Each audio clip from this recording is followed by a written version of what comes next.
yujahiduna fi sabilillahi wa la yakhafuna laumata laim.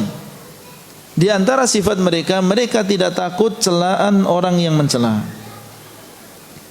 Orang yang cinta kepada Allah dan Allah cinta kepada dirinya, maka dia tidak takut celaan orang yang mencela kalau memang dia berada di atas kebenaran. Ya, jangankan dicela oleh orang dengan lisan mereka, dia terbunuh karena membela kalimat Allah, maka dia rela dan tidak takut.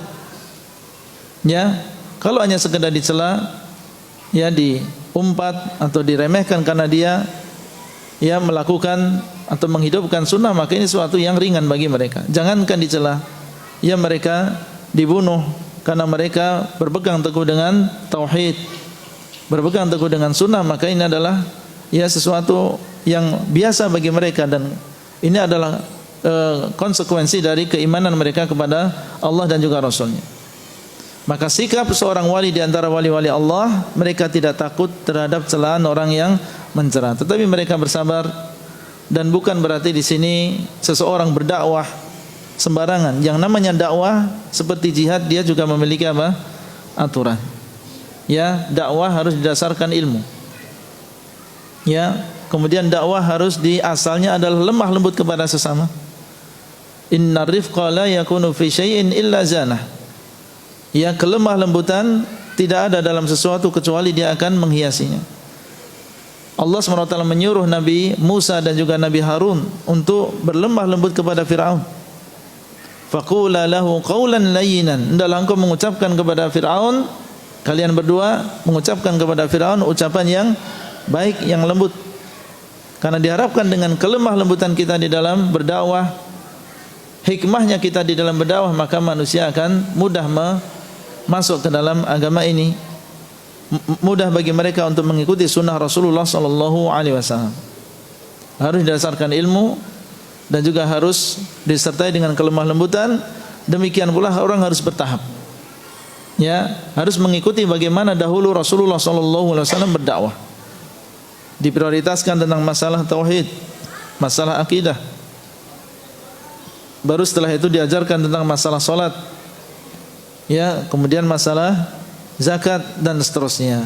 Karena agama Islam ini adalah agama yang luas dan di sana ada inti dari agama Islam, maka inilah yang kita ajarkan terlebih dahulu kepada orang lain.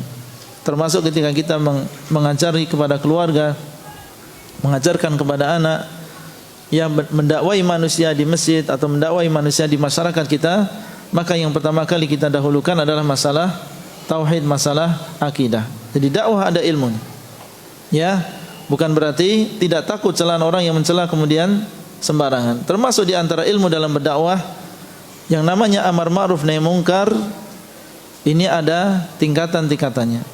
Sebagaimana sabda Nabi sallallahu alaihi wasallam, "Man ra'a minkum munkaran falyughayyirhu bi yadihi, fa illam yastati' fa bi lisanihi, fa illam yastati' fa bi qalbihi, wa dzalika adhaful iman." Barang siapa di antara kalian yang melihat kemungkaran, maka hendaklah dia rubah dengan tangannya. Dan maksud dengan tangannya di sini adalah dengan kekuasaannya. Kalau memang kita memiliki kekuasaan, maka silahkan kita merubah kemungkaran dengan kekuasaan yang kita miliki. Kita berkuasa di rumah kita sebagai seorang kepala keluarga. Ada kemungkaran di rumah, maka ini daerah kita. Mau kita ambil, mau kita buang, karena ini adalah kemungkaran, ini adalah hak kita.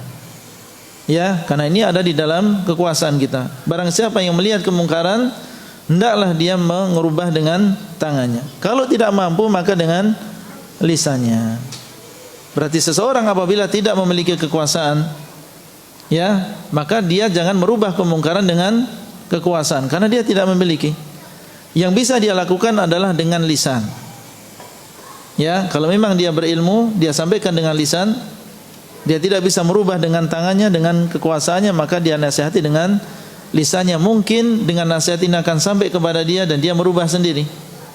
Ya, adapun seseorang merusak, ya, atau mengobrak-ngabrik sebuah tempat yang dianggap itu adalah maksiat, padahal dia bukan orang yang berwenang, bukan orang yang memiliki kekuasaan, maka ini bukan termasuk fikih di dalam beramar ma'ruf nahi munkar.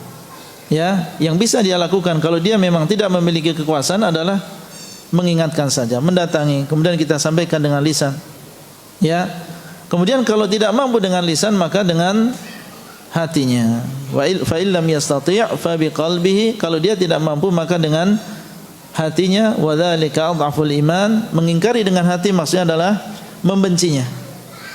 Dengan lisan kita tidak mampu, dengan kekuasaan kita tidak mampu, maka kita mengingkari dengan hati kita. Kita benci dengan kemungkaran tadi, kita benci dengan kesyirikan, kita benci dengan orang yang menyembah kepada selain Allah.